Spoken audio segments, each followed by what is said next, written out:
بڕیارە بە سەرپەرشتی سەرۆکی هەرێمی کوردستان لایەنە سیاسیەکان کۆبوونەوەیەک بکەن و بەڕێز نێچیروان بارزانی سەرۆکی هەرێمی کوردستان دوای ڕاوێژکردن بە لایەنەکان ڕۆژێک بۆ هەڵبژاردنەکان دیاری دەکات.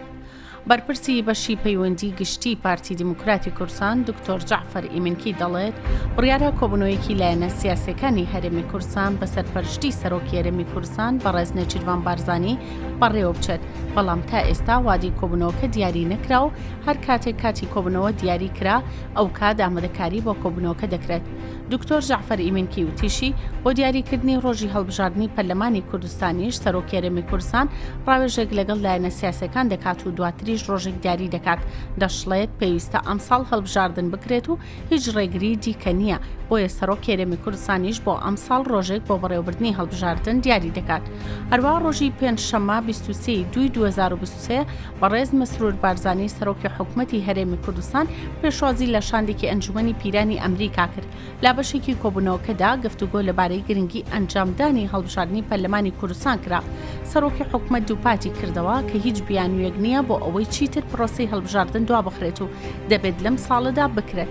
حکوومەتی هەرێمی کوردستانیش هەموو ئاسانکاری و ئامادەکاریەک بۆ ئەنجامدانی هەڵبژاردن دەکات. هەر لەو بارەیەوە شێروان زرار وتەبێژی کۆمسیۆنی باڵای سەربەخۆی هەڵبژاردن و ڕاپرسی هەرێمی کوردستان دەڵێت کۆمسیۆن 6 مانگی پێویستە بۆ ئەوەی ئامادەکاری بۆ هەڵبژاردننی خولی شەشەمی پەرلەمانی کوردستان بکات. بە وتەی وتەبێژی کۆمسیۆنی باڵای سەربەخۆی هەڵبژاردن و ڕاپرسی هەرێمی کوردستان ئەگەر لایەنە سیاسیەکان بگەنە ڕێکەوتن ئەوە کاراکردنەوەی ئەنجومەنی کۆمسیۆران یەک دانیشتنی پەرلەمانی کوردستانی دەوێت بۆ متمانەتان بە کۆمسیۆن و پڕکردنەوەی شوێنی دوو ئەندامی کۆمسیۆن کە لە پشکی پارتیە.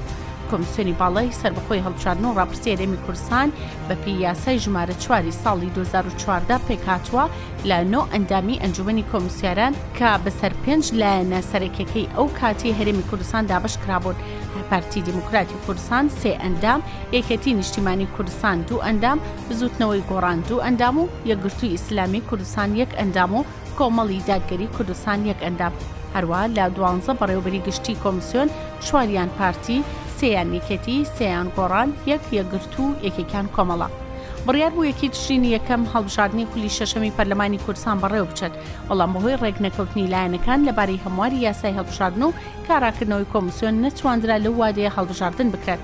لە ئێستاشدا بڕیارە بە سەرپەرشتی سەرۆکی هەرێمی کوردستان لایەنە سیاسیەکان کۆبوونەوەیەک بکەن و بەڕێز نێچیروان بارزانی سەرۆکی هەرێمی کوردستان دوای ڕاوێژکردن بە لایەنەکان ڕۆژێک بۆ هەڵبژاردنەکان دیاری دەکات.